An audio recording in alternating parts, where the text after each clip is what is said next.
মূলা দিয়েও যে গরুর মাংস খাওয়া যায় এই রেসিপিটা হয়তো অনেকের কাছেই অজানা। শীতের দিনে মায়ের হাত মাটির চুলায় এই মূলাই মাংসের ঝোলটাকে করে দেয় নরম ও মিষ্টি। পাশে লেটকা খিচুড়ি হলে এই রান্না শুধু খাবার না, মনেও দাগ কাটে। আসসালামু আলাইকুম সবাইকে। ক্ষেত থেকে যখন তরতাজা মূলাটা তুললাম তখন মাটির ভেজা গন্ধটাও হাতে লেগে রইল। এই মূলাই আজকের স্পেশাল উপকরণ। ফেরার পথে চারপাশে তাকাতেই দেখা যায় কৃষকরা জ্বালা ভেঙে ধান চাষ করছেন, দূরে সরিষার ফুল বাতাসে দুলছে। এই দৃশ্যগুলোই মনকে ফ্রেশ করে। মূলাগুলো বাড়িতে রেখে আমি বেরিয়ে পড়লাম বাজারের দিকে। নরসিংদী রেল স্টেশনের বটতলা বাজারে পৌঁছেই পরিচিত কোলাহল, ডাকাডাকি, দরদাম আর মাংস কাটার শব্দ।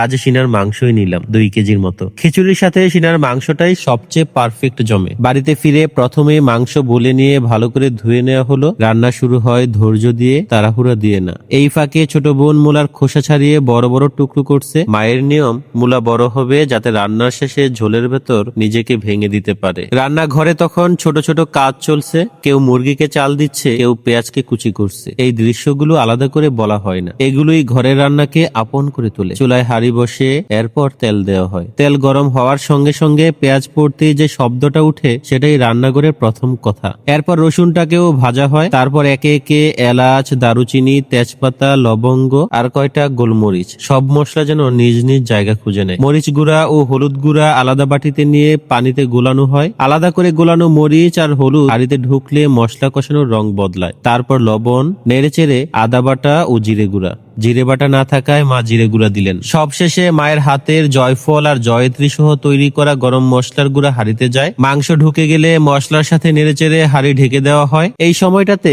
পানি দেওয়া হয় না, কারণ ভালো মাংস রান্না হতে সময় লাগে আর মাংস থেকেই পানি বের হয়। এই কষানোর ফাঁকেই শুরু হয় খিচুড়ির প্রস্তুতি। একটা বাটিতে আতপ চাল আর মুসুর ডাল ধুয়ে নেওয়া হয়। অনেকে পোলাওয়ের চালেও খিচুড়িটা করে থাকেন। আরেক চুলায় নতুন হাঁড়ি বসে। এরপর তেল, তারপর পেঁয়াজ কুচি, রসুনটাকেও আগে ভাগে ভালো করে ভাজা হয়। এরপর দেওয়া হয় এলাচ, দারুচিনি, তেজপাতা, কয়েকটা গোটা মশলা। খিচুড়ির হাঁড়িতে ঢুকে মরিচ, হলুদ, আদা, জিরে কষানো হচ্ছে।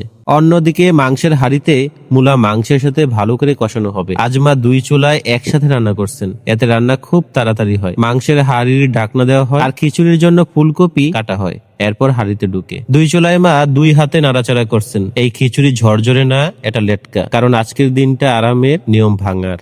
একদিকে খিচুড়ি নিজের মতো ফুটছে, আরেকদিকে মাংসের ঝোল ধীরে ধীরে গাঢ় হচ্ছে। 2 চুলার 2 হাঁড়ি একসাথে চলা, এই দৃশ্যটাই আমার সবচেয়ে প্রিয়। মাংস কষানো হলে হাঁড়ি ভরে ঝোল দেওয়া হয়, কারণ মায়ের হাত জানে কোন হাঁড়িতে কতটুকু মাংস বা খিচুড়ি রান্না করা যায়। নেড়ে চেড়ে ঢাকনা দেওয়া হয়, ঝোলটা শুধু ফুটে ওঠার অপেক্ষা। এই ফাঁকে খিচুড়ির জন্য আলু কাটা হয়। এরপর হাঁড়িতে দিয়ে কাঁচামরিচ সহ কষানো হয়। ধুয়ে রাখা চাল ও ডালু এরপর হাঁড়িতে ঢুকে। মায়ের হাতের এই খিচুড়িটা আমাদের পরিবারের প্রত্যেকের খুব প্রিয়। খিচুড়ি বেশি খাওয়া যায় না, কিন্তু অল্পতেই তৃপ্তি লাগে। 2 হাঁড়ির রান্না যেন আমাদের বাড়ির আজ অন্যরকম স্মৃতি মনে করিয়ে দিচ্ছে। মায়ের যখন খুব তাড়া ছিল, বাড়িতে মেহমান আসলেই মা এই কাজটাই করতেন। এই সময়ে হঠাৎ মুরগির বাচ্চাগুলো গন্ধ পেয়ে ছুটে চলে আসলো। শেষের দিকে মাংসে জিরে গুঁড়া পরে ঝোলটা আরো প্রাণ পায়, খিচুড়িও ঠিক হয়ে আসে। চুলা থেকে নামানোর আগে ছোট ভাইয়ের প্লেটে আগে দেওয়া হয়। এই নিয়মটা মা আমাদের শিখিয়েছেন, কারণ যে আগে চলে যাবে তাকে আগে তাড়াতাড়ি বেড়ে দিতে হয়। প্লেটে লেটকা খিচুড়ি,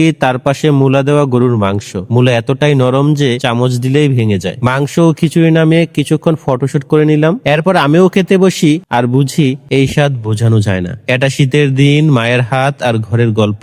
আমার আজকের রেসিপিটা আপনাদের কাছে কেমন লাগলো অবশ্যই কমেন্টে জানাবেন। ভিডিওটি ভালো লাগলে অবশ্যই শেয়ার করে দিবেন, কারণ এই রান্নাগুলো শুধু খাবার না, এগুলোই আমাদের স্মৃতি। আর যারা এখনো আমাকে ফলো করেননি, প্লিজ ফলো করে দিবেন কেপিস কুকিং ব্লগ।